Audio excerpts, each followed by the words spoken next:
Perimenopause. If you're a woman, this is definitely going to affect you at some point during your life. If you're a man with a mother or a wife or a daughter, this is probably going to affect you too. So you might want to listen up. Welcome back to the channel. I'm Neil and I'm a health explorer. And if you recognise that your health and well-being are unique to you and you're curious about finding out more about your health and maybe trying something new or different that could lead to better health, then why not subscribe to the channel and hit the bell to get notified of all of our latest uploads. This week the topic is perimenopause diet and exercise, and my guest is 21 times world champion female bodybuilder Sarah Taylor, and she's been through perimenopause herself and can speak from her own experience as well as her knowledge in fitness and nutrition. So Sarah, what are the general symptoms of perimenopause? Well, gosh, I mean, the range is enormous, but there's some fairly common ones, which include things like, hot flashes, irritability, allergies, actually, mood swings, night sweats. Weight gain is a very, very common one for a lot of women. Sleep disturbance, of course, with the hot flashes and the mood swings. Brain fog, forgetfulness, depression, sadness. Gut issues. The list is as long as your arm, really, but those are probably some of the most common ones. And for me, what I experienced and what kind of triggered me to the fact that I potentially had hit perimenopause was the fact that, yes, I was getting night sweats, and I was getting, I'd eat some food and all of a sudden I'd just be burning up. And at the time I was running, I was essentially the scrum master in a team of guys. So I was running a team of guys in an IT company. So standing in front of these guys and all of a sudden literally turning beetroot red and starting to sweat was kind of embarrassing, really. I'm like, what on earth is going on? And I also started getting this incredible anxiety. Now, I'm the most optimistic person I think I know, really. But I was getting this incredible anxiety and worry and just fear about the future. And I was like, well, this is really weird. What's going on? And when I started looking it up, I went, oh, damn, perimenopause. Okay, yeah. So it's really interesting, some of the things you've already mentioned there. I mean, obviously forgetfulness and fear. I mean, they're things that, maybe something someone's not really suffering from day to day, and then suddenly, does it just come on literally kind of overnight?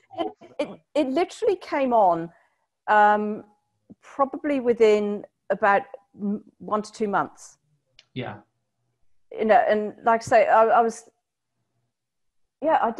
wake up in the middle of the night going, oh my God, what if I die? Who's going to look after the cat? Who's going to pay? And I'm like, where's this coming from? It's just so out of character for me. It just literally just hit me within a space of about 1 to 2 months. It was just on me. Yeah. We know obviously that the body's obviously quite a sensitive system, and certain things can affect the body. And I guess diet probably is one of the most important aspects of that. What would be kind of like the best things that someone could do for themselves during perimenopause with their diet? Well, there's a range of things people can do, and here's the one thing: eating foods that are high in phytoestrogens, or compounds called isoflavones, which essentially they're actually xenoestrogens. They're not naturally produced by the body, but these are compounds that mimic the effect of estrogen in the body. So soybeans are the classic. They're very, very high in these phytoestrogens, and the one time I actually recommend people eat soy actually is when they're going through perimenopause and menopause, because of the estrogenic effects. It doesn't increase your estrogen levels, but because it binds to the estrogen receptors in the body, it mimics the effect of estrogen. So it can alleviate some of these symptoms. And typical foods that have these isoflavones in them include things like flax seeds, sesame seeds, oat bran, wheat bran, soybeans, edamame, hummus, Yeah. What else? Things like miso paste, soy yogurt, black beans, tofu, tempeh, those kind of things. I mean, those are all the kind of things you associate with Japan. And actually, when I started looking into, I created a whole Mastering Menopause program. It's a 6-week program, and it's specifically designed to alleviate these symptoms around menopause. And I created it to help myself. And when I started researching into the link between diet and menopausal symptoms, I found out that in Japan, only about 7% of women actually experience menopausal symptoms, whereas in the Western societies, particularly sort of Europe and the US, sort of 50 to 60% of women experience menopausal symptoms. Yeah. And the primary difference is the foods that they eat. Of course, in Japan, things like soy, tempeh, tofu, miso, they're quite common. And they have these isoflavones in them.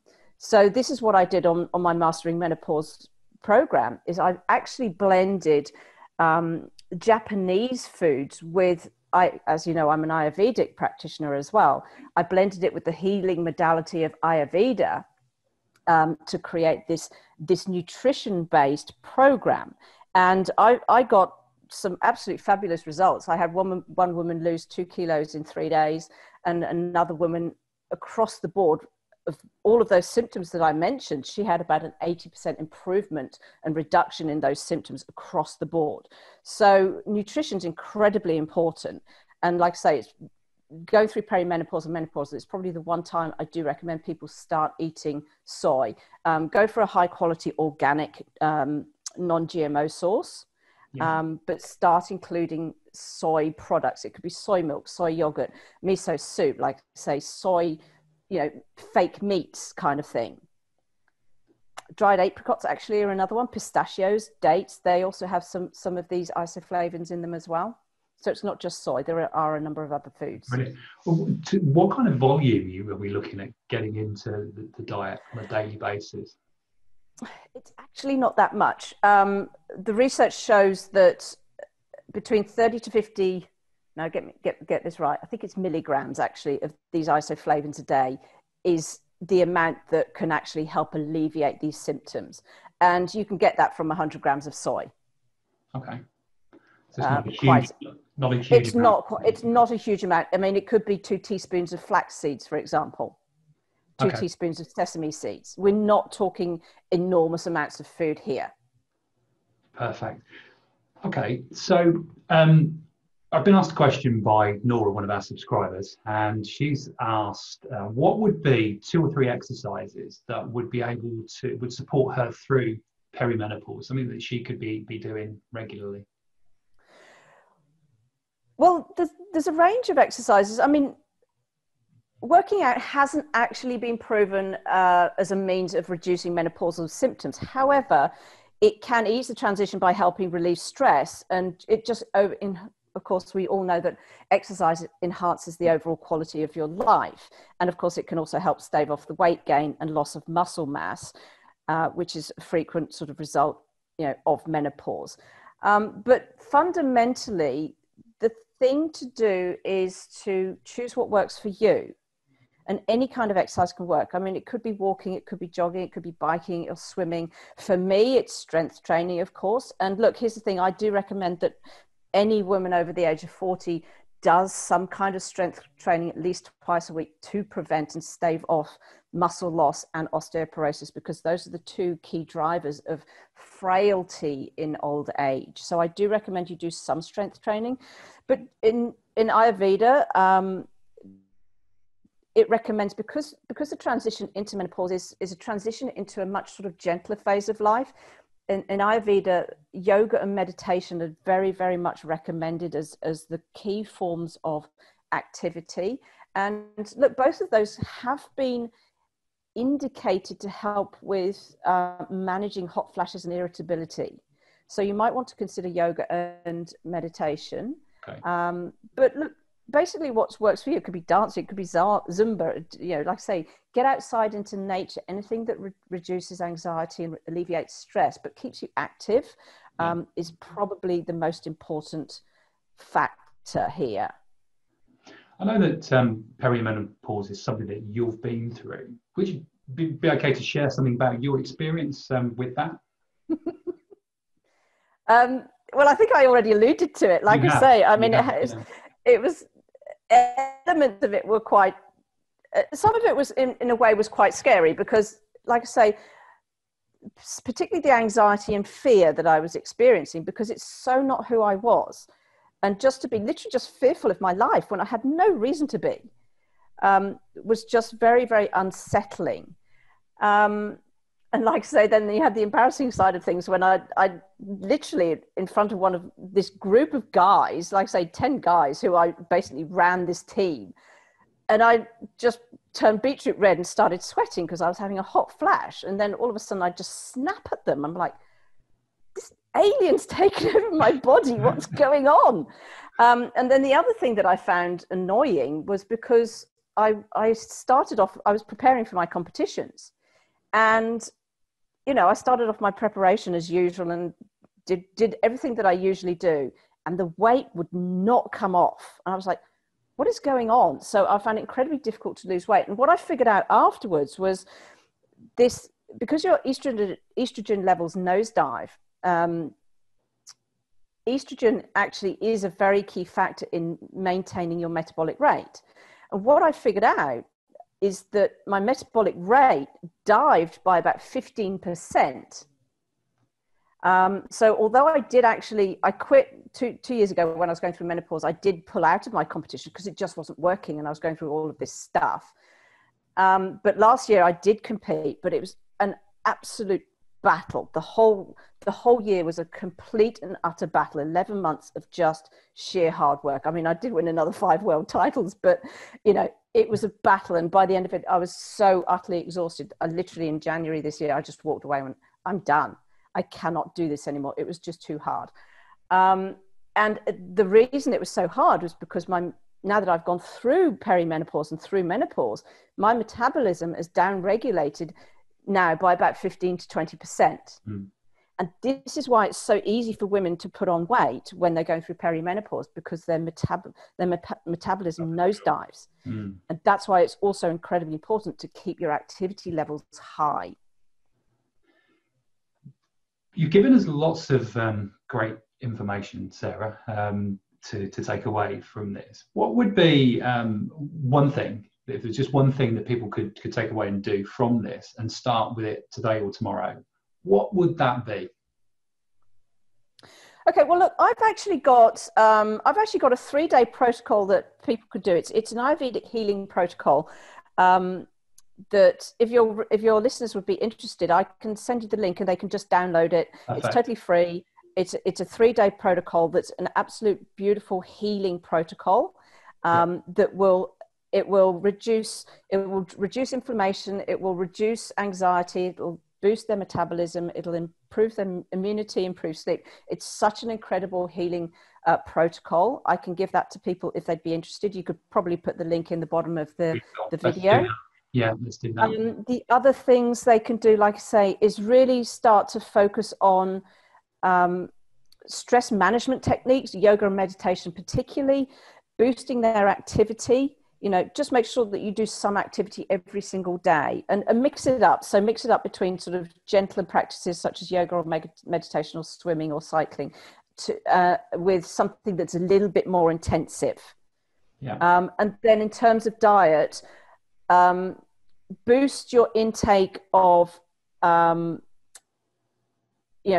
fresh vegetables. Yeah. So boost your intake of fresh vegetables and also lean proteins, and just reduce the amount of carbohydrates you eat a little bit. Perfect. So cut back on the carbs, increase the protein in the vegetables. Sarah, thank you. You've given us lots of great information today on perimenopause.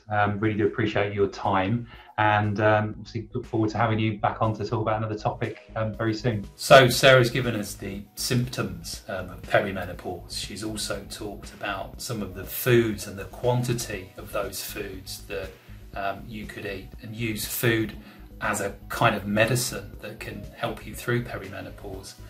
And she also spoke from her own experience as well, and shared her understanding and knowledge through fitness and also nutrition. So I hope that what Sarah has shared with you there will help the women. Now, what about the guys? I think when you hear that your wife, partner, girlfriend is going through perimenopause and maybe is struggling with a bit of forgetfulness, it's a time for tolerance. It's a time to kind of like really understand what they're going through and try and be as supportive as you possibly can be around that. Also fear, I mean, waking up in the mornings with fear, you know, must be kind of like a really horrible thing to do. So again, like, what can we do to be tolerant of that, to be understanding of that, and to be helpful around it? Sarah explained that fear may actually just kind of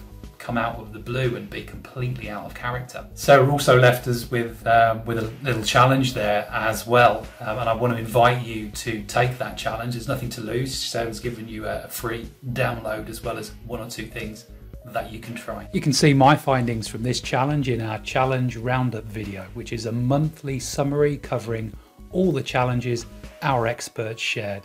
To get that video and all our latest health and wellness uploads, including interviews and reviews, subscribe and hit the bell so you get notified whenever we post. And if this channel can help your friends and family, please share it with them too. Also, if you want to get proactive with your health, Total Wellness Club are developing health quests over at questly.life. Join while we're developing the site and get access to health quests that immediately personalise your health. You'll get to identify which of 10 critical health categories need your attention. You'll be able to track your progress, and you'll be able to help us develop the platform. I'll put a link in the description below, and I'll see you in the next video.